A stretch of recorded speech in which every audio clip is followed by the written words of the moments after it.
Oi, oi, eu sou Carly e hoje vamos mergulhar num período fascinante e ao mesmo tempo muito desafiador da história do Brasil, que foi o período dos anos entre 1946 e 1964, que é conhecido como República Populista, mas que também o historiador Boris Fausto, uma das nossas bases aqui, também chama de experiência democrática. Foi um momento em que o Brasil tentou, pela primeira vez de uma forma mais sólida, conciliar o crescimento econômico junto com a democracia, logo após a queda do Estado Novo de Getúlio Vargas.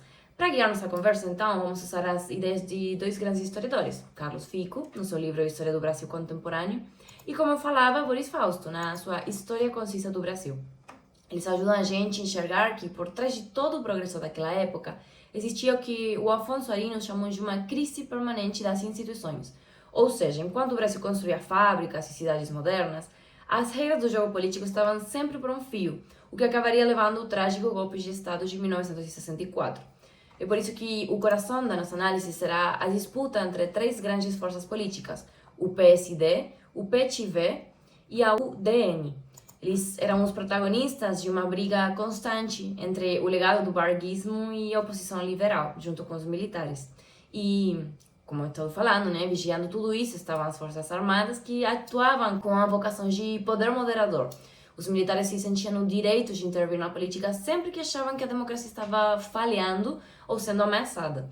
Em resumo, vamos ver como o Brasil tentou ser moderno enquanto suas instituições tremiam sob a pressão das brigas partidárias e a sombra dos quartéis.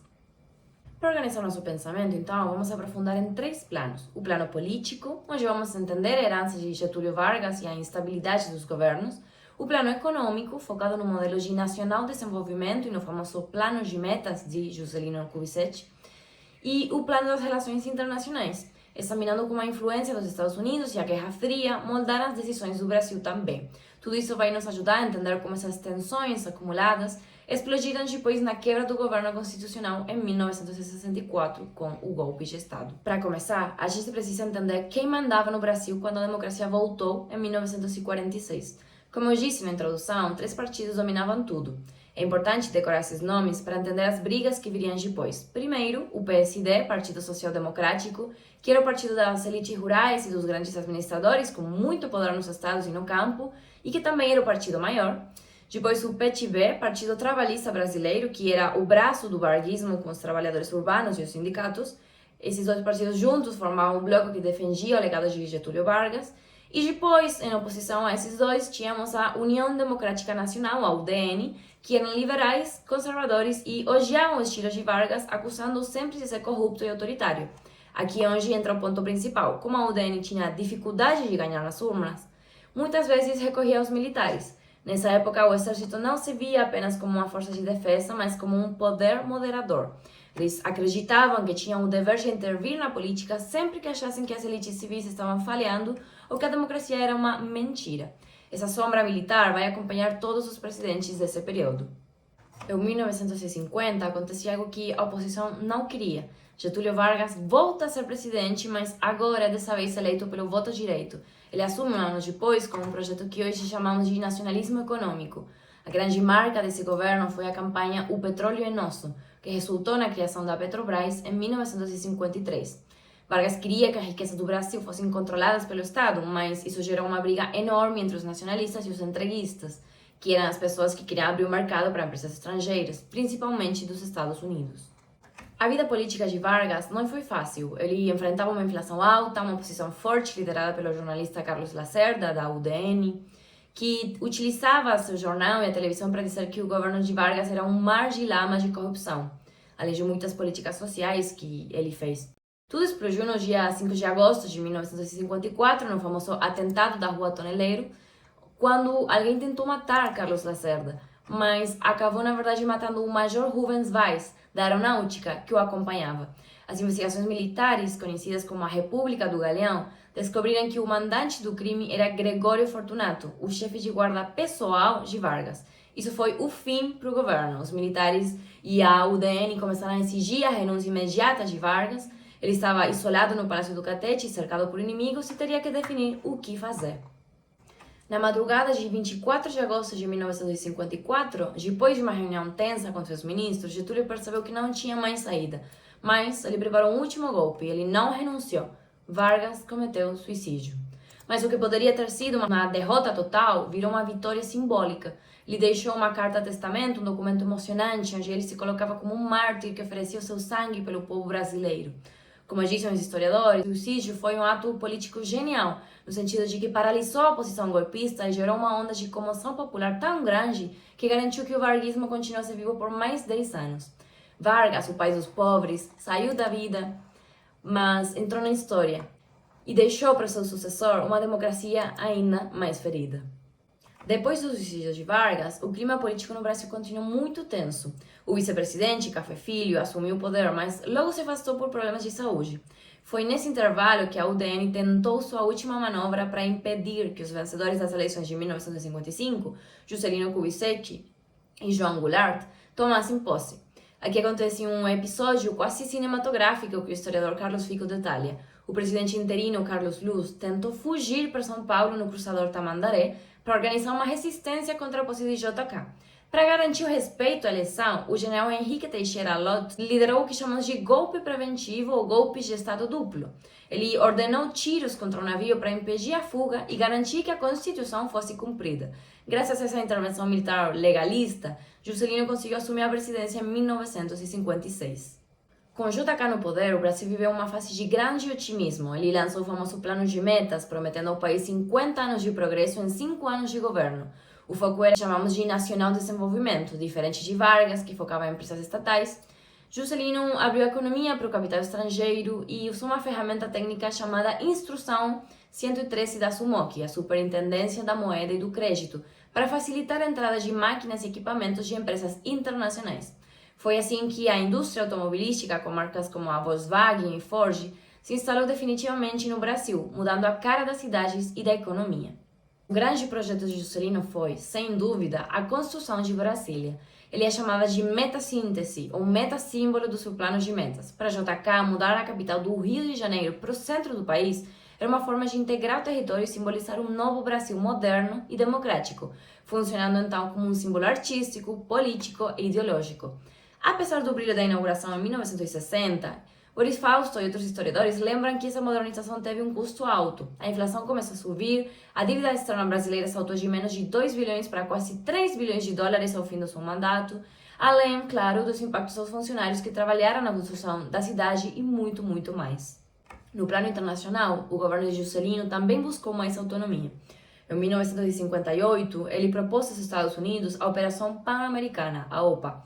A ideia era que os estadunidenses teriam que investir pesado contra a pobreza na América Latina como uma forma estratégica de combater o avanço do comunismo na região. Mas nem tudo foi harmonia com o exterior. Em 1959, diante das exigências da austeridade do Fundo Monetário Internacional, que JK achava que iriam travar o crescimento do Brasil, ele decidiu romper os laços com o FMI e usou esse gesto politicamente para reforçar a ideia da defesa da soberania nacional, o que lhe rendeu muito apoio popular na época. Em 1960, o cenário político do Brasil mudou drasticamente com a eleição de Jânio Quadros. Ele era um fenômeno eleitoral que não pertencia aos grandes partidos tradicionais e usava um discurso moralista, prometendo limpar a corrupção do país com sua famosa vasourinha. Apesar de ter o apoio da UDN, Jânio era imprevisível. Ele adotou a chamada Política Externa Independente, o PEI, buscando relações com países comunistas como a China e Cuba, o que deixou os setores conservadores e militares em choque. Após apenas 7 meses no poder, em agosto de 1961, Jânio renunciou inesperadamente. Boris Fausto sugere que foi um cálculo político errado, pois ele achava que o povo e os militares implorariam para ele ficar com mais poderes, mas o Congresso simplesmente aceitou a renúncia. A renúncia de Jânio, então, abriu uma crise enorme, porque o vice-presidente era João Goulart, o Jango, do Partido Trabalhista Brasileiro, do PTB, lembra? Para os militares e para a UDN, Jango era visto como um perigo esquerdista por causa de suas ligações com os sindicatos, justamente. Os ministros militares, então, tentaram vetar a posse de Jango, mas o governador do Rio Grande do Sul, Leonel Brizola, liderou a campanha da legalidade, mobilizando a população e parte do exército em defesa da Constituição. Para evitar uma guerra civil, o Congresso adotou uma solução de compromisso. O Brasil deixou de ser presidencialista e tornou-se parlamentarista. Jango assumiu, mas com poderes limitados, até que o plebiscito em 1963 devolveu a ele os poderes plenos presidenciais. Com o presidencialismo de volta, Jango lançou reformas de base, que incluíam mudanças profundas na educação, no sistema bancário e principalmente a reforma agrária. Isso radicalizou a política brasileira. De um lado, tínhamos movimentos sociais e o Comando Geral dos Trabalhadores, o CGT, que pressionavam pelas reformas, e do outro lado, as elites, a Igreja Católica e organizações como o IPES e o IBAD, que organizavam a resistência. Nesse momento, a influência dos Estados Unidos foi decisiva. O governo norte-americano, temendo uma nova Cuba nesse contexto de comunismo versus capitalismo, financiou candidatos de oposição e preparou a Operação Brother Sam, uma forte tarefa naval para apoiar um golpe contra Jango, caso fosse necessário. No Brasil, as marchas da família com Deus pela liberdade, por exemplo, mostravam que grande parte da classe média também temia os rumos do governo. O gatilho final veio em março de 1964. Depois de um discurso radical de Jango no comício da Central, no Rio de Janeiro, os militares decidiram agir. Em 31 de março, tropas partiram de Minas Gerais em direção ao Rio. Jango, para evitar um derramamento de sangue e percebendo que não tinha apoio militar suficiente, decidiu não resistir e partiu para o exílio no Uruguai. Mesmo com Jango ainda em território brasileiro, o presidente do Senado, Auris de Moura Andrade, declarou vaga a presidência da República em uma sessão muito tumultuada. Assim, essa experiência democrática, iniciada em 1946, chegava ao fim, dando lugar a uma ditadura militar que duraria depois 21 anos. Chegamos ao fim da nossa jornada por esses 18 anos que mudaram a cara do Brasil, mas preciso confessar que o que vimos aqui é apenas um mega resumo, não dá tempo para falar tanto de uma época extremamente complexa que não pode ser reduzida a uma lista de presidentes ou fatos, mas ainda assim, ao olhar para trás, vamos percebendo que a República Populista não foi apenas uma sucessão de crises, senão mais bem um período de sonhos gigantescos. O Brasil se industrializou como nunca, a participação política cresceu e o país tentou, de várias formas, encontrar o caminho próprio de desenvolvimento. O que os historiadores como Boris Fausto e Carlos Fico nos mostram é que esse período viveu um paradoxo trágico.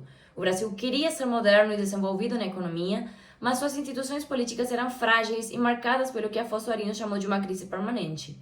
A democracia brasileira, ainda muito jovem, tremia cada vez que um projeto nacionalista batia de frente com os interesses das elites conservadoras ou, como eu falava, com a sombra das Forças Armadas, que nunca abandonaram a ideia de ser o poder moderador da nação. E entra o ponto que, para mim, é fundamental para entender os desfechos de 1964, que é o cenário internacional. Como vimos, a influência dos Estados Unidos não foi algo estático. Ela foi mudando conforme a temperatura da Guerra Fria subia. No início, com Dutra, o alinhamento era total e até chegou a ilegalizar o Partido Comunista, o PCB. Mas depois, com Vargas e JK, o Brasil tentou negociar, buscando autonomia e apoio para o desenvolvimento, como vimos na OPA, por exemplo. Quando João Goulart começou a falar em reformas de base no mundo bipolar, marcado por esse medo de uma nova Cuba, isso fez que Washington fosse um ator ativo na desestabilização brasileira, assim como em outros países da América Latina, como Chile ou Argentina, outros casos da ditadura que poderíamos analisar. O apoio financeiro à oposição e a preparação da Operação Brother Sam provam que o golpe não foi apenas um movimento interno, mas uma peça no tabuleiro global de contenção ao comunismo por parte dos Estados Unidos. Como última análise, a República Populista caiu porque não conseguiu resolver suas contradições internas diante das pressões globais. O conflito entre um projeto de desenvolvimento nacional autônomo, o medo das elites e dos militares, formados na doutrina de segurança nacional, transformou as reformas de Goulart em uma ameaça intolerável. Em 1964, as armas calaram o debate político e a democracia foi sacrificada em nome de uma suposta ordem e segurança continental. E assim, o Brasil entrou em um longo inverno de 21 anos de ditadura militar. Por fim, para minha formação como futura educadora, como futura professora, o estudo dessa época, para mim, foi essencial. Compreender a República Populista e sua crise permanente nos ensina que o ensino da língua portuguesa não pode estar separado da cultura e da história. A língua é o reflexo vivo das lutas de um povo por desenvolvimento e democracia. E conhecer esse passado nos permite levar para a sala de aula uma visão muito mais crítica, muito mais profunda, ajudando nossos alunos a entender que a soberania e os direitos sociais são conquistas históricas que precisam ser constantemente valorizadas e protegidas. É assim que a soberania, a democracia e a memória também constroem-se socialmente todos os dias. Muito obrigada!